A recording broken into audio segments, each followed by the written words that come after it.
My deadline was December 22 of 2022. So I went to Mary. She made a lot of things better. The deal was, Jesus said, I'll get you out of this if you go to the FBI by, I needed to file a report to the FBI. That was the hardest thing in the world. You cannot do that without Mary's help. I walked through the front doors of the J. Edgar Hoover building, and I actually got their attention. They talked with me and everything, and had a lengthy discussion, and he was pretty honest with me. Strangely, he had language for what had happened. He goes, she got something on you, huh? I go, damn, it's like, that's the help I needed from Mary. I needed like them to sort of meet me halfway on this. I'm presenting myself. And he goes, and when did this happen? And I give him the date. He shocks me. I had language that I didn't know about. He goes, you have been in a ransom situation for over 4 years?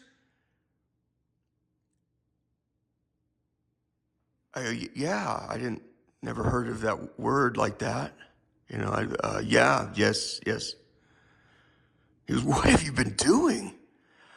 I said, man, I'm trying. I work. I'm working out the airport right now. I'm doing everything I can to get my life together. And, he goes, all right, man, well, you'll need to file a report about that and try to follow through. And he says, don't talk with the lady. Don't call the lady. I'll tell you right now, you call the FBI, they're going to hang up the phone on you. It's just pretty well known around here. You get a pretty disrespectful answer, and, it's kind of go screw yourself, and they hang up. Don't waste your time on the phone here. You'll need to write it up and this and that. From that point on, so my family would be interested to know, it was at that point I had 30 days to meet each new criteria. So I had 3.5 years or something from the event before my deal with the devil bought me until 12/22 of 22. At that point, I said, I need out. He says, I need help. I need out. We need to do something. I can't meet this deadline. You go to Mother Mary, this and that. And then I was told, you go to the FBI. And from that point on, I had 30 days to meet with a new jurisdiction every 30 days. And I'm really proud of these. I keep feeling like I left them in. They're going to burn or something. This is a lifetime achievement for me right here, but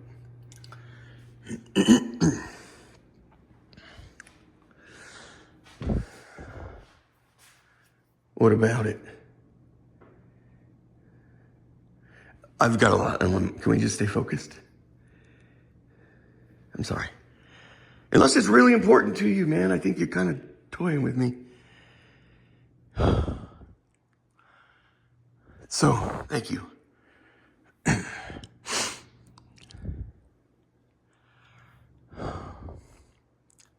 So the deadline was December 21,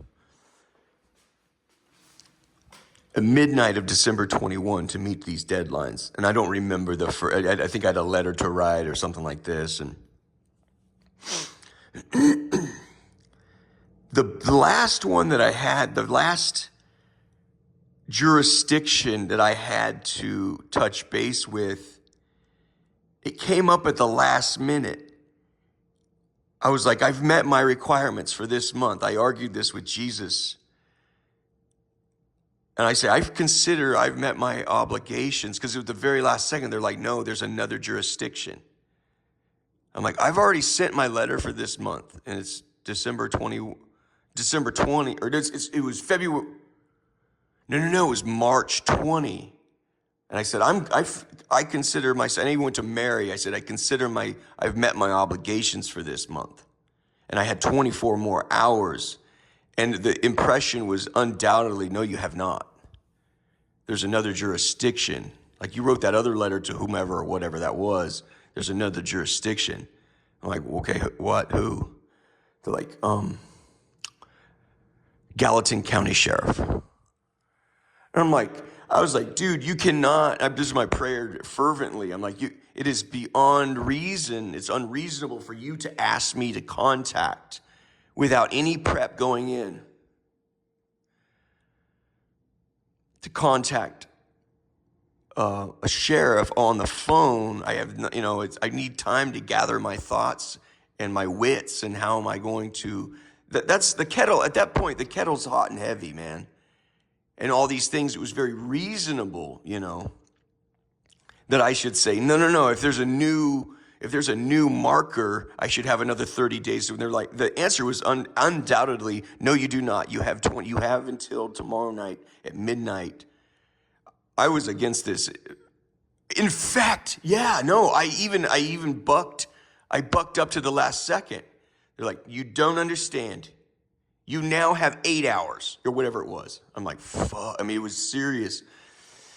He's like, no, you're going to call. So I called without any prep at all. I called Gallatin County Sheriff, walked him through, it's a horrifying thing. It was one of those things is, leave a message, we'll call you back. They were really responsive. Sometimes you have to wait. Government agencies, like, we have 48 by protocol and policy. We got 48 hours to call you back, this and that. He called me back within 20 minutes, which was really nice. And so I called him back. Laura listened to the whole thing. That was the very last, I was free at that point. When he said, I'm declining to press charges, that was freedom. That was the very last, and that's when my fate was decided by Laura. I think it was 1 week after that. I don't know, or 2 weeks. Everyone else is I don't know when that went off on Facebook. I think it was around Easter, which would make it early April, I think. So it was March 21 when Laura got the word. Apparently somehow my misery equals her satisfaction. But that was the worst news of her life, apparently. You work that one through. And the answer, there's always an answer. The answer is that's an impoverishment. She's just impoverished. When you invest so heavily in a stranger, oh, well, he didn't say goodbye properly. And, I told him I was a prostitute. Men have their terrible faults, and that's with women, of course. Men's folly, right? Well, women have one too. I think it's rejection is something that they can't handle too well. And I've wondered, because there's been a lot of girls that have made a play for me and have been spurned. And so I've always wondered, incidentally, some of them are like unbelievably good women. But I've always wondered, like, if they had recourse to retribution like Laura, would they have chosen this wicked thing too? It's an interesting intellectual exercise. If you're a woman who thinks you'd never do it, think it through. Just try to walk yourself through. I've had women just call me up out of the blue years later. Hey, why hasn't this worked out? Why didn't it work out? It was years ago. Can I get an explanation? They're still working it through. And that's cool. Shit, man. You know how much stuff I have to work through. But it's an interesting intellectual exercise. Just think it through. If you had recourse like Laura, well, Laura, obviously that's the big shock when it comes to gang stalking like this. The big shock is, and I've heard it from other people, is you realize the worst news possible. The devil chose someone for you this is the big one. When this settles in, they have no job.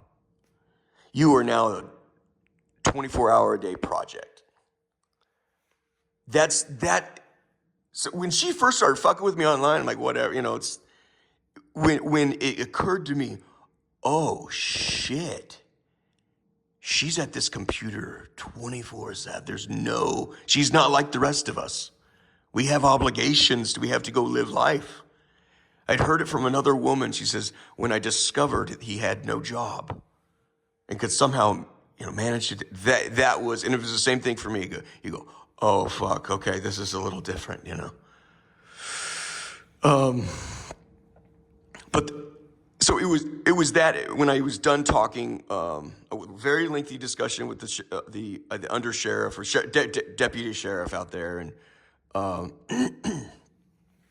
Yeah, he said, no, I'm not interested in that. We talked for at length for 20 minutes. You don't want to talk about that shit for 5 minutes. We talked for 20. He says, no, this no way. I'm not interested. This is my badge number. It's my name. It's my title. Not interested. So, that's when my fate was sealed. And it was, I think within 10 days or so, Laura blew me up on Facebook